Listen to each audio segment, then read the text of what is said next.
ဆင်းရဲသားအမျိုး၌ဖြစ်စေကမူတနည်းနည်းဖြင့်ကြွယ်ဝချမ်းသာစေနိုင်၏တဲ့တခါအဲ့ဒီဟာလေးကိုတော့ဘုံဘုံထပ်ရှင်းပြမယ်နော်ဆင်းရဲသားအမျိုး၌ဖြစ်စေကမူအားရှိတဲ့ကောင်းမှုကံတွေတော့လုပ်ခဲ့တယ်သွားဖြစ်လိုက်တာကဆင်းရဲတဲ့မျိုးအဲ့မှာနှစ်ချက်ရှိတယ်တစ်ချက်ကဘာကြောင့်ဖြစ်တာလဲဆိုရင်ဘဝတန်ត្រာမှာတွေ့တာမှုတန်ရောစဉ်ပေါ့ဒီမိဒီဖတွေနဲ့များများဆုံခဲ့တော့အဲ့ဒီမိဖသည်ဒါနနဲ့လို့ဆင်းရဲပေမဲ့ကိုကသေကံនេះမှာအဲ့ဒီအာယုံဘက်ကိုလှည့်သွားရောအဲ့ဒီအာယုံဘက်လှည့်သွားတော့ဒီမိမရှိမှလူဖြစ်ခြင်းနဲ့တွေ့တာမှုနှောင်ပွဲမှုတန်ရောစဉ်ကြောင့်သွားဖြစ်လိုက်တယ်ဆင်းရဲတဲ့မိဘပိုက်ထက်ရောက်တော့ဘာဖြစ်သွားဆင်းရဲသွားတယ်အားကောင်းတဲ့ကံတော့ပါခဲ့တယ်နော်အဲ့တော့ဒါပေမဲ့လို့သူ့ကံအားကောင်းတော့အဲ့ခလေးကိုဝင်ရတယ်အိမ်ရစီးပွားစတက်တော့တာပဲကြုံတတ်တယ်နော်တချို့ဆိုရင်သားသမီးဖူးဖူးမှုတ်ထားတဲ့မိဘတွေရှိတယ်ဘာဖြစ်လို့လဲဟာဒီကလေးကိုဝင်ရတယ်ဒီကလေးမွေးကြတဲ့ကဒီကလေးကဘုံကံပါခဲ့တယ်အားကောင်းတဲ့ကုသိုလ်ပါခဲ့တော့ဒီကလေးကိုဝင်ရလိုက်တဲ့အချိန်မှာဒီကိုဝင်သားပြည့်စုံအောင်ဖြည့်ဆည်းပေးဖို့အတွက်သူ့ကံပြည့်စုံဖြည့်စုံမိဘအဆင်းကိုပြေးလာတာအလုတ်ခေါ်ပေးတဲ့လူနဲ့ငွေကြေးကူညီမယ်ဆိုတဲ့လူနဲ့အရာရာအဆင်ပြေးလာတာသူကခလေးကံကြောင့်အခလေးလဲမွေးဖွားတဲ့အချိန်လဲရောက်အောင်အရန်သင့်ဖြစ်နေပြီမွေးဖွားပြီးလဲစီးပွားတွေကတက်လိုက်တာအဲ့လိုခလေးမျိုးဆိုမိဘတို့ကဆင်းရဲပေမဲ့ဒီခလေးဘုံကံမိပြီးတော့ငါတို့ကြီးပွားရတာဆိုပြီးတော့ခလေးကိုဖုတ်ဖုတ်မှုတ်ထားတယ်အဲ့တော့ဆင်းရဲတဲ့မျိုးမှာသွားဖြစ်ပေမဲ့လို့ငယ်ငယ်တည်းကလည်းချမ်းသာတတ်တယ်တချို့ကအရွယ်ရောက်ပေါ့တချို့ကအရွယ်ရောက်ဆိုတာပညာတွေတက်ပြီးတော့ကိုလုံးလာနဲ့ကိုစူးစမ်းမယ်ဆိုတဲ့အချိန်ရောက်မှပြည့်စုံလာတာတွေရှိတယ်အဲ့ဒါကြတော့ဟိုရှိမှဘုံစေတနာ၃ဏဟောခဲ့တယ်မလူခင်စေတနာချွတ်ယွင်းရင်ပထမအရွယ်မှာဘာလို့တတ်ဆင်းရဲတတ်တယ်နော်အားကောင်းတဲ့ကုသိုလ်တော့မှန်တယ်သို့တော့မလူခင်စေတနာကြတော့ဘာလို့ခဲ့လဲချွတ်ယွင်းခဲ့တယ်ချွတ်ယွင်းကတော့အကျိုးပေးတဲ့ဘဝလည်းရောက်ရောဆင်းရဲတဲ့အိမ်သွားလူဖြစ်တယ်ဒါပေမဲ့ तू ကလှူဆဲစေတနာလှူပြီးစေတနာအားလုံးမှန်နေတဲ့အခါကျတော့ဒုတိယအရွယ်မှာပြည့်စုံဖို့အတွက်ပထမအရွယ်ပညာသင်ဆဲမှာပဲပေါင်းသင်မိတ်ဆွေဆက်ဆံရအစအရာကောင်းပြီးတော့လုပ်ငန်းခွင်ဝင်လိုက်တာနဲ့စ조사လိုက်တာအဲ့တော့အပေါင်းအသင်းငယ်ချင်းတွေကလည်းလေးစားတယ်ကိုကလည်းစ조사တယ်ညံရည်ကလည်းထက်မြက်တယ်အရေးပြရင်အကောင်မြင်တယ်ဘယ်လိုလုပ်ရင်ကြီးပွားနိုင်တယ်ဘယ်သူပေါင်းရမယ်ဘယ်လိုပြောရမယ်ပါပါနတ်နတ်ရှိတဲ့အခါကျလုံရင်ကန်ရင်တဲ့တခါတည်းတိုးတက်သွားလိုက်တာဒုတိယအရွယ်ကစပြီးတော့သေတပံတတဆုံးအသက်ပြောက်တဲ့အထိပြည့်စုံချမ်းသာသွားရောအားကောင်းတဲ့ကံတွေပါလာခဲ့ရင်အဲ့လိုအားကောင်းတဲ့ကံတော့ပါခဲ့တယ်သို့တော့ကိုကတန်ရောစဉ်နှောင်ဖွဲ့ရအခုအနာတပိန်တထေးအနာတပိန်လာဗိမ္ပိတာရလားသေတော့ဟိုမှာကကြေတဲ့နတ်မျိုးဗိမ္ပိတာရကကြေတဲ့နတ်မျိုးမှာသွားဖြစ်တယ်လေဘာလို့သွားဖြစ်တာလဲဆိုတော့သူ့ကိုယ်တော်တောတပံပုဂ္ဂိုလ်ဖရာเจ้าတကဝေလူဝန်เจ้าတကအမြင့်ဆုံးပုံတွေမှာသွားဖြစ်ရမှာနတ်ပြည်မှာသွားဖြစ်တော့ကကြေတဲ့နတ်မျိုးသူများဖျော်ပြရတဲ့နတ်မျိုးမှာသွားဖြစ်တယ်ဘာဖြစ်လို့လဲဆိုတော့အဲ့ပုံမှာဘဝများစွာဖြစ်ခဲ့တဲ့အတွက်သေကံလည်းနှီးရောစိတ်ကအဲ့ဒီပဲညွတ်သွားအောင်အဲ့ဒီမှာသွားဖြစ်လိုက်အောင်အဲ့လိုပဲဆင်းရဲတဲ့မိဘတွေနဲ့ကိုကဘဝများစွာနေခဲ့တယ်ဒီဘဝတော့အသိဉာဏ်ရပြီးကုသိုလ်လုပ်လိုက်တယ်လုပ်လိုက်တော့ကောင်းတဲ့ဘဝတော့သွားနိုင်တယ်သို့တော့ကိုတွေ့တာရာကအဲ့လိုဆင်းရဲတဲ့မိဘဖြစ်နေတော့အဲ့ဘက်စိတ်ညွတ်ရင်းနဲ့ဆင်းရဲတဲ့အိမ်ရောက်သွားတယ်သို့တော့ဒီမှာအားကောင်းတဲ့ကုသိုလ်ပါခဲ့တဲ့အတွက်ဘာဖြစ်လဲပြည့်စုံချမ်းသာလာတဲ့မိဘနော်သို့မဟုတ်ရင်အရွယ်ရောက်ရင်ကိုချာရင်ဖွေရင်နဲ့ချမ်းသာတယ်အဲ့လိုတွေဖြစ်လာတယ်လို့ပြောတာနော်ဒါအားကောင်းတဲ့ကံပေါ့နှစ်ကံမျိုးတဲ့နှစ်ကံမျိုးကဘာလဲတာမန်လောက်တာအားရှိသောကံမလေးငေးကြည့်လိုက်မော့ကြည့်လိုက်ငုံကြည့်လိုက်နဲ့ဘာလဲဆိုရင်ပြူပြဲနဲ့အဲ့ကြမှာချက်ချင်းမဖြေနိုင်ဘူးကဲနံပါတ်2ကံကဘာကံတာမန်လောက်တာအားရှိသောကံအဲ့တော့တာမန်လောက်တာအားရှိသောကံနှစ်ကံဆိုတာတာမန်လောက်တာအားရှိသောကံအဲ့ဒီကံရဲ့အကျိုးပေးပုံမှာမထင်ရှားလာတဲ့နော်သူများနဲ့တူအကျိုးပေးမျိုးကိုသာရစေနိုင်သည်တဲ့သူလိုကူလိုသူလိုကိုလိုအုပ်ရောကြောက်ရောအကျိုးမျိုးပဲရနိုင်တယ်ဗောထူးခြားတဲ့ဟာမျိုးမရဘူးလို့ပြောတာနော်သူများနဲ့တူအကျိုးမျိုးကိုသာရစေနိုင်သည်တဲ့ထိုကံများသည်ဤလူပြည်လောက၌မိမိတို့ချီသက်တဲ့အကျိုးပေးဖို့ခဲရင်သဖြင့်အဲ့လိုအားနေတဲ့ကံပါလာတဲ့ပုံကိုယ်တွေကြတော့သူလိုကိုလိုတာမန်အုပ်ရောကြောက်ရောအကျိုးပဲရမှာသူများစားရမယ်သူများဝေးရမယ်ကိုယ်လည်းအဲ့လောက်ပဲထူးချုံပြီးဘာတွေချမ်းသာနေ냐မဖြစ်တော့ဘူးဒါပေမဲ့အဲ့ဒီကံတွေကြတော့အားနေတဲ့အတွက်သူအကျိုးပေးအောင်ဆိုရင်နော်သူအကျိုးပေးအောင်ဆိုလို့ရှိရင်ကိုကဘာတွေကူရမလဲဆိုတော့အကျိုးပေးငွေရအောင်ဉာဏ်ဝိရိယနဲ့တတိဟုသောပယောဂကိုကူညီပေးရသည်တဲ့ဟိုတုန်းကရွတ်ပြတဲ့ကြပြလေးကံဟုမူလတန်ဗုဒ္ဓတို့ဟောပြသည်မှာအရင်သာရှင် ဥစ္စာဘောဂဇီဝိတာနှင့်ဒုက္ခပွားရန်ဤလူထံ၌ဉာဏ်ဝရိယပယောဂတိကြာဖူးတလား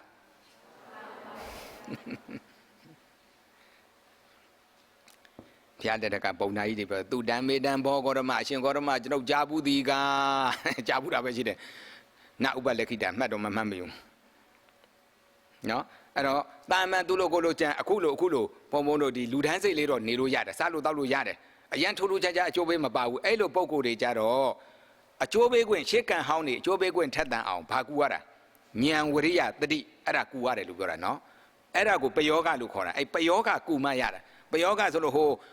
ဖောက်ဝင်တာတို့တရေဝင်တာတို့သွားမတွေးနဲ့နော်ပယောဂဆိုကိုယ့်ရဲ့စူးစမ်းအားထုတ်မှုကိုပြောတာဉာဏ်ဝရိယအဲ့ဒါကူမရတယ်နော်ကဲဉာဏ်အကြောင်းလေးပြောမယ်အဲ့ကူတာကိုနောက်မှာကြပြလေးတွေရေးထားတာရှိသေးတယ်နော်ဉာဏ်အကြောင်းအဘိဓမ္မာနိအယအကုသိုလ်အပြစ်မရှိသောတတ္တိလိမ္မာမှုကိုသာဉာဏ်ဟုဆိုရတော်လဲအဲ့တော်လဲကိုဖြုတ်လိုက်ကဲဖတ်ကြအဘိဓမ္မာနိအယအကုသိုလ်အပြစ်မရှိသောတတ္တိလိမ္မာမှုကိုသာဉာဏ်ဟုဆိုရသည်ဟုတ်တယ်နော်အဘိဓမ္မာနိယပြောမယ်ဆိုဉာဏ်ဆိုတာဘာလဲဆိုတော့အကုသိုလ်အပြစ်မရှိတဲ့တတ္တိလိမ္မာမှုကိုဉာဏ်လို့ခေါ်တယ်ပေါ့ကိုကသိတော့သိတယ်အကုသိုလ်ဘက်မှာကျွမ်းကျင်တယ်ဟာဝတ်တကောင်ဘယ်လိုတတ်မလဲထုတ်တတ်နေရင်ဂွီနဲ့တော်နဲ့မပြီးဘူးရှေ့လက်ပြင်လေးအောက်ကိုဇွတ်ခနဲ့ထိုးလိုက်ရင်ငြိမ်သွားတော့တစ်ချက်တည်းနဲ့ပြီးတယ်တတ္တိလိမ္မာ तू ကျွမ်းကျင်တယ်အဲ့ဒါလည်းဘာလို့ခေါ်လဲဉာဏ်ပဲတော့အဘိဓမ္မာနိယဆိုဒါအကုသိုလ်အပြစ်ရှိတဲ့အတွက်ဉာဏ်လို့မခေါ်ဘူးပေါ့အဲ့တော့အဘိဓမ္မာနိယဆိုဘယ်လိုလဲ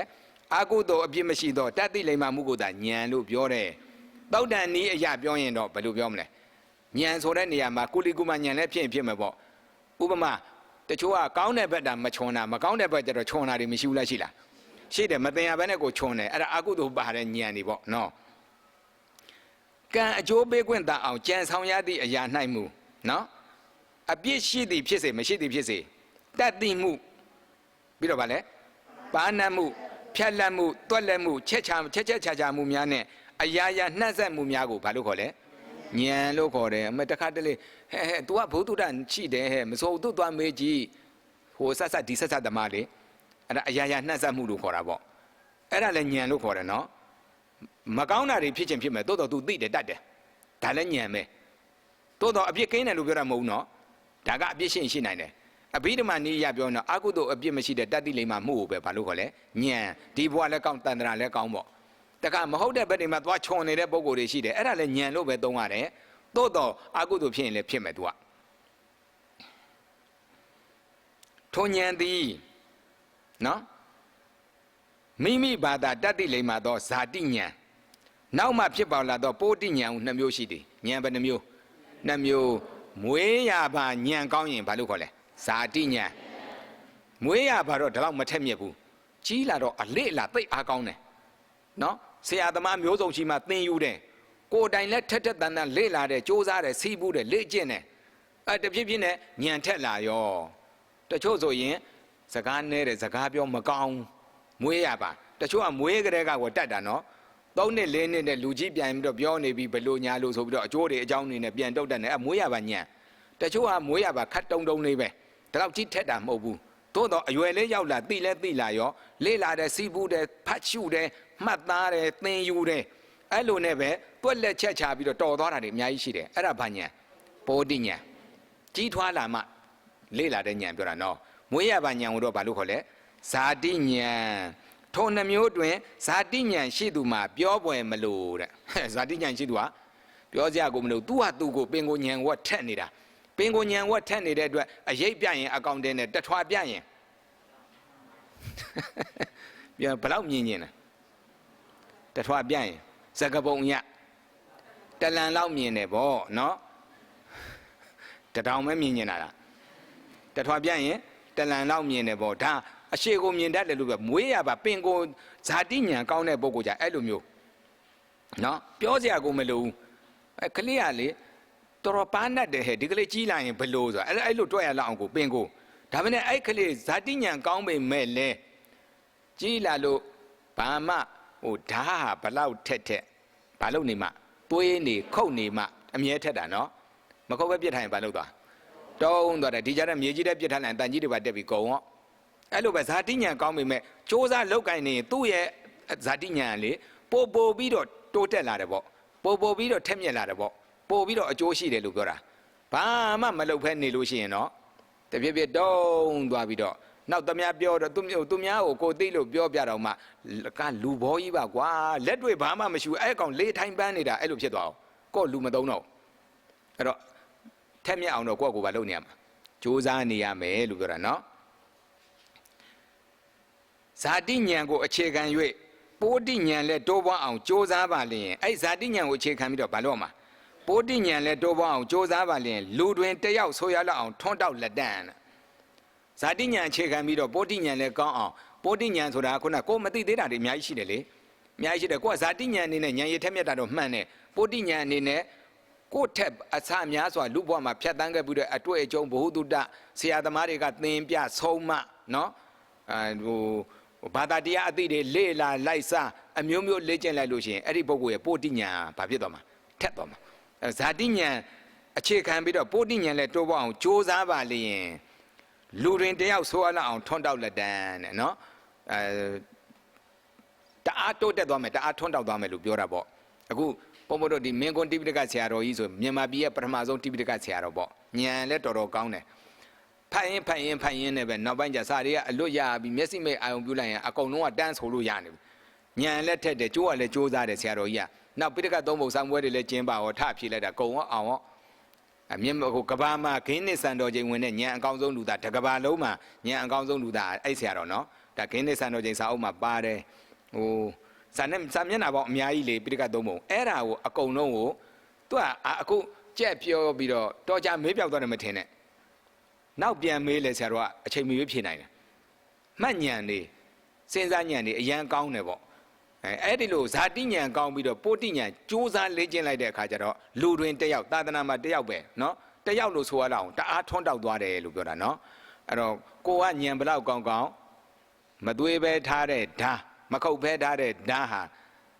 တုံးပြီးတော့ဆွေးမြေ့သွားသလိုပဝတ္တိစူးစမ်းမှုမရှိရင်ဘာဖြစ်မလဲညံ့ဟုတ်တယ်เนาะအဲ့တော့ကိုစူးစမ်းဖို့လည်းလိုတယ်လို့ပြောတာကဲနေ့ဖြန်ကြမှာဆက်မယ်เนาะ